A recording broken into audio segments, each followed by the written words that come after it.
Claude AI just added a new feature called Skills. Think Alexa skills, but more so for AI workflows and projects. In this video, I'm going to walk you through how to use Claude Skills, how it compares to something like an MCP server or a Claude project, and most importantly, I'm going to walk you through where it might fit in your day-to-day routine. I'm also going to walk through 5 practical examples where you can use Skills right now and show you the cheat code on how to automate the writing and creation of skills. Let's dive in. All right, so if you search up agent skills with Anthropic, you'll be able to see the preview of what this looks like. This will be in the UI that I'll show you in 2 seconds.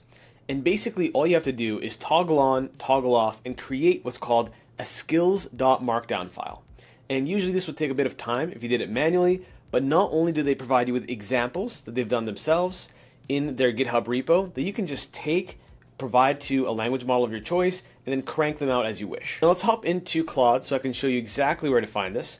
So if you go to the bottom left-hand side of your screen, and then you click on Settings, and then you go onto this tab called Capabilities, at the very bottom, you'll see below Experimental, assuming you have this toggled on, by the way, this will be very helpful, Code Execution and File Creation, you will see the skills preview right here. Now I've already preloaded some of the skills I'll be showing you today, but by default they come with a series of their own skills. So things like artifacts builder, brand guidelines, canvas design, internal communications, and even an MCP builder. And in terms of ease of use, all you have to do is toggle on the skill, and if you want to use it right away in the chat, you can click on these 3 dots right here, click on Try and Chat, and then it will preload a prompt that's basically referencing the name of that specific skill.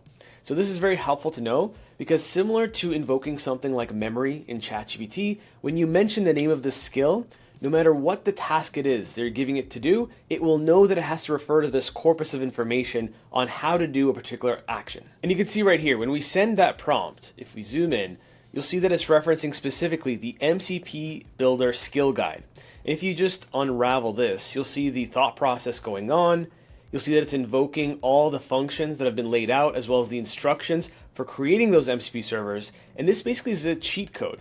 Instead of having a Claude project where you embed it with tons of instructions and knowledge, or getting yourself tangled up with setting up and using an MCP server to do this, it is the middle ground between both. Now, if you want to be able to add your own skill, all you have to do is on that capabilities page, click on Upload Skill, and it will prompt you for a zip file. That zip file just has to contain a markdown file in a specific format. So if you wanted to take an example, all you'd have to do is create your own skill.mmd file. In this case, I had AI help me put this together.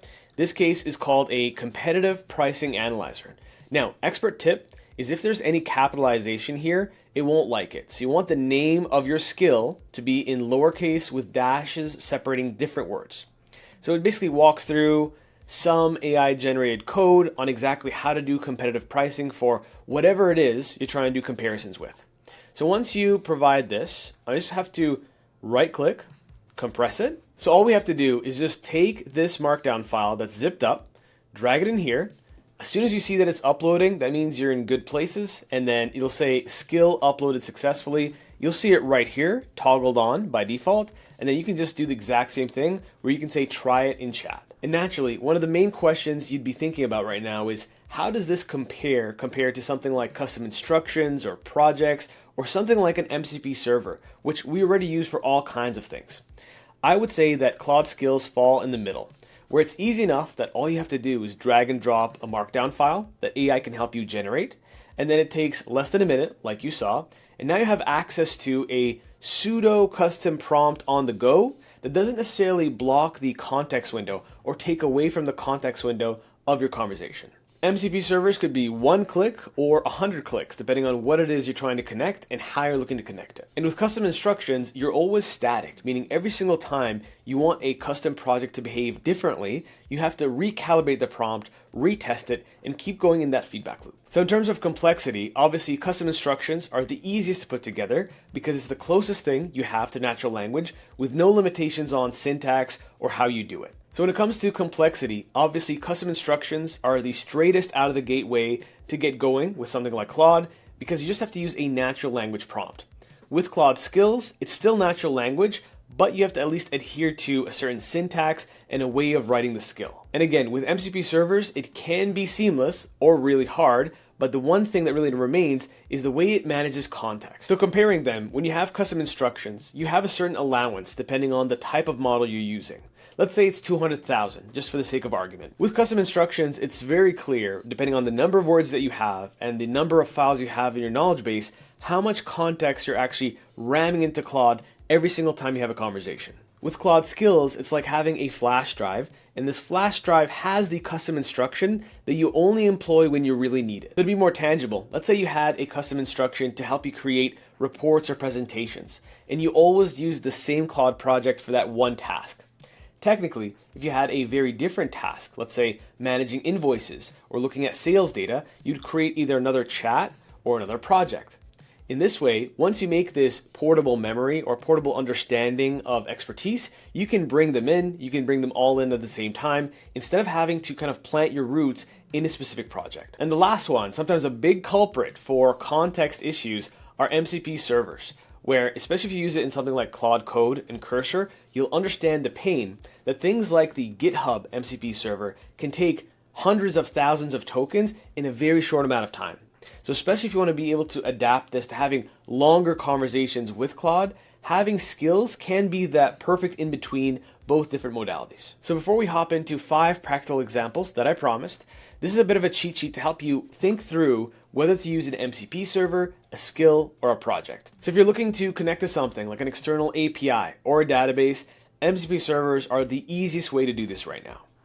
Now, if you have custom instructions that you need to apply to every single project, so if no matter what you're doing in terms of task diversity, you always have to adhere to a series of instructions and principles, then maybe it makes sense to plant your roots in a Claude project. But you could still use a Claude skill in this avenue. But if you have a reusable workflow, let's say building a graph, right? And you have different tasks where you want to build that type of graph, or in that type of style, or in that type of way, then using a skill is helpful because you can even enrich conversations that use Claude projects to have these micro skills that you can tap into. So instead of having a hard-coded workflow, you have a very dynamic piece of the puzzle that you can shift in and out as you please. So hopping into examples, this is the first use case we could use, which says, hey Claude, I just added the auto slides skill. I'll show you what that looks like. Can you turn this quarterly data into presentation slides for my board meeting on Monday? So this is some CSV with dummy data that I put together. And then in terms of the skill itself, this is what it looks like. I called it CSV to Slides Automator. And then this is the description of exactly what it does and how it works. And this is the description that you would see in the preview on the Capabilities tab in Claude. Once again, I'm not going to lie to you and say I wrote this code myself. I basically went back and forth for a certain format until that code was good enough. And I told it embed it in this skills.md file. And you can see right here, like we saw before, we have the reading of the CSV to Slides Automator skill. So it gets acquainted with exactly what type of code it wants to come up with. And this is super helpful for cases of needs for consistency. And then we get something like this, which is a very formulaic, but very straight to the point PowerPoint deck. You would have seen this many times in corporate reports. It's just very to the point. Now, another use case that comes up a lot, especially in companies that I've worked at, is revenue forecasting. So especially when it comes to forecasting, if you give that task to a language model, it will do it 4 or 5 different ways, depending on the day you ask it. So having a deterministic or a static way that's very predictable on how it's going to execute this task will make sure that you have data fluency and consistency. So I provided some dummy data here in this monthly revenue CSV.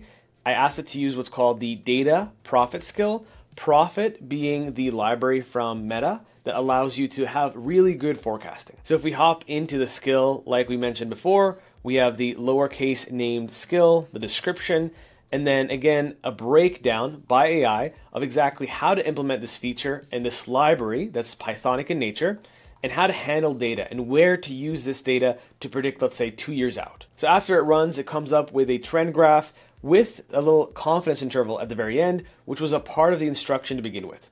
So especially when it comes to that natural next step or those devils in the details, it's really helpful to equip a skill with this because it runs on the side while you focus on the core task at hand. The next one is very to the point, and many of you will benefit from something like this. So creating very consistent meeting minutes documents, where you can see right here the action items, the key decisions, the discussion summaries, next steps. And all we have to do is, this is a fake Zoom transcript that I could just drag and drop in, and then all it looks like behind the scenes is it just says exactly the goal, which is to transform meeting transcripts from Zoom, Teams, etc. into Word documents. Here's the structure. Here is the code that AI helped me come up with to create this uniform report. So every single time we ask for this request, again, we can have a much more reliable output that's less unpredictable. And by the way, if you think that the skill.md files are out of reach for you, I'm going to make all 5 available to you in the second link in the description below, so you can just take them as is, drag and drop them into Claude, take the Claude Skills webpage, so you can go back here, take the whole webpage, tell it to learn this new skill about skills, and then create another .md file called skills.md in the exact same format as mine. So in terms of cranking out your own, you can use, again, their GitHub library to go through their skills and how they're designed, or you can just recycle mine. Now for the last 2, I won't go through the prompts like I have before because they're very consistent in the structure and the way they're designed.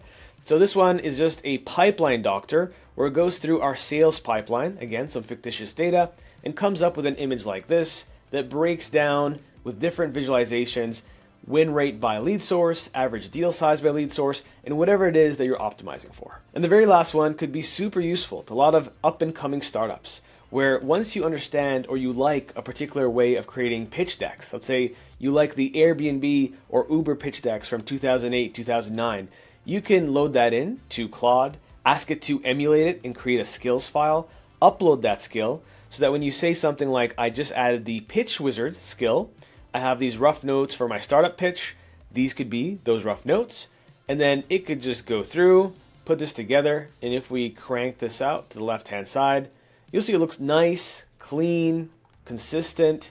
We have the market opportunity, very pitch deck-esque. And then this is a great starting point, especially if you don't want to deal with those SaaS tools like Gamma and anything else where you don't need an additional subscription, you might need an additional skill. And with that, that's pretty much it. This is not a groundbreaking feature, but it's definitely an extra tool that you can add to your arsenal where you can use your judgment as to whether or not it's worth it to go down the route for an MCP server, whether it's better to use custom instructions, or use this beautiful hybrid middle ground. If you found this video helpful, then please let me know down in the comments below. Really helps the video, helps the channel. And if you love seeing stuff just like this every single day with tons more information on how to apply all of these AI principles to your day-to-day workflows, then check out the first link in the description below, and maybe I'll see you in my exclusive community called Early AI Adopters. I'll see you in the next one.